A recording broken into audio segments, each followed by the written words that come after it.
मैं आपसे ILF पाकिस्तान के सेक्रेटरी जनरल की हैसियत से मुखातिब हूँ, आपकी इजाज़त से। हम पे और आप पे भी एक ज़िम्मेदारी इस वक्त है। We have to defend the constitution, we have to defend the democracy and we have to stand for social justice. यह हम पे ज़िम्मेदारी है। लिहाजा हमने इस वक्त 3 नुकात पे फोकस कर रखा है। हमारा फोकस नंबर 1 अपना मैंडेट वापस हासिल करना है आईन और कानून के मुताबिक। जी आ रहा हूँ। दूसरा मैंडेट है खान साहब की रिहाई और तीसरा तथहीर के साथ सुप्रीम कोर्ट को पाबंद रखना कि इंसाफ हो नहीं, इंसाफ दिखाई भी दे। ये जो जजेस का जो उन्होंने अपॉइंटमेंट का फैसला किया है, ये एक नई और अननेचुरल इख्तिरा है। अगर आईन में इसकी गुंजाइश होती तो उस पर डिबेट की जा सकती थी, लेकिन ये एक नई इंट्रूजन है जिसके लिए ये कानून साज इदारा है।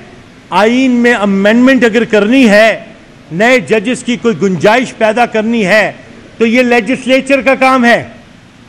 ये काम किसी भी तौर सुप्रीम कोर्ट का नहीं है। इसलिए ये अननेचुरल काम हो रहा है जो अननेचुरल रिजल्ट्स हासिल करने के लिए है। इसलिए एक बात याद रखिए, एक वो काम है जो कि हमारी बार काउंसिल्स ने सरंजाम देना है, एक वो काम है जो बार एसोसिएशंस ने सरंजाम देना है, और एक वो काम है जो बार एसोसिएशंस के साथ मिलके ILF ने करना है। और ILF बिल्कुल वाज़ेह है इस बात पे कि वो इंसाफ के लिए हर कदम उठाएगी, आईन और कानून के मुताबिक मुआवजा करेगी हर अदालत का, आईन और कानून के मुताबिक अवाम की रहनुमाई करेगी हर तरह की आईन और कानून के मुताबिक। और हम ये समझते हैं कि इस वक्त आईन और कानून की हिफाजत करना एक बहुत बड़ा चैलेंज बन गया है, इसलिए कि ये जो हुकूमत हम पे मुसल्लत है और ये जो लॉ फेयर इन्होंने मुसल्लत कर रखा है, वॉर फेयर होता है ना, ये जो इन्होंने वो कहते हैं मैदान जंग, ये जो लॉ फेयर इन्होंने हम पे मुसल्लत कर रखा है, हम इसकी काउंटर स्ट्रैटेजी को भी जानते हैं, हम इसका मुकाबला भी कर रहे हैं ग्रेस के साथ और बिल्कुल वाज़ेह अंदाज में लॉ के मुताबिक। सो हम ये फैसला नहीं मानते। अगर कल इन्होंने होश के नाखुन ना लिए ऐसी अपॉइंटमेंट कर दी तो हम उसे काबिल मुआवजा करेंगे हर सतह पे। आपका बहुत शुक्रिया। और मेरी पाकिस्तान भर के वकला साहिबान यहाँ पर जमा हैं जो हमारी पाकिस्तान की आने वाली नस्लों की जंग लड़ रहे हैं।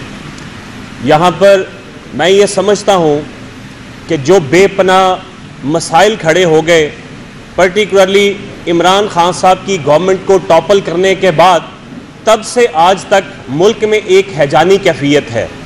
इलेक्शन हो, इलेक्शन के बाद की सूरत हाल हो, तो आपके सामने सब हर चीज़ें आपके सामने धरी हुई हैं, रखी हुई हैं।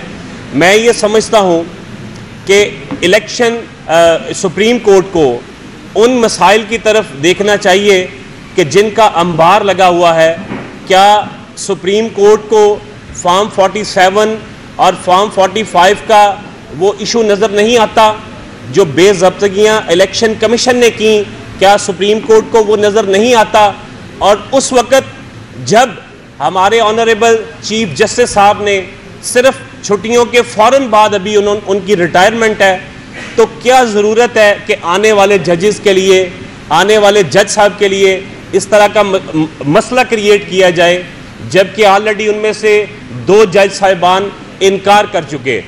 तो मैं ये समझता हूँ कि जहाँ पर बेपनाह मसाइल हैं तो सुप्रीम कोर्ट को उस तरफ अपनी तवज्जो मरकूज़ करनी चाहिए, ना कि वो उन मामलात की तरफ आगे बढ़ें जो शायद आज के वो मामलात नहीं हैं, जो कि आने वाले जज साहब के लिए शायद मैं समझता हूँ मसले क्रिएट हों। इसके अलावा हमारे जो MNA साहिबान थे जिनके घर में रात को भी रेड की गई, जिनमें जमशेद दस्ती साहब थे, शहरियार चीमा साहब थे, मौज़म जतोई साहब थे, सुप्रीम कोर्ट क्यों नहीं उसके ऊपर सू मोटो नोटिस लेती?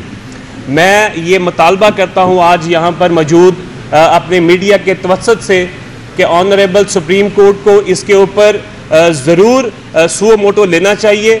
हमारी जो सीटें हैं कौमी असम्बली में 47 को निकालना चाहिए और हकीकी तौर पर जो नुमाइंदे हैं उनको हक देना चाहिए। तो मैं ये आखिर में बहुत शुक्रिया अदा करता हूँ मीडिया के अपने दोस्तों का, अपने वकला का। Over to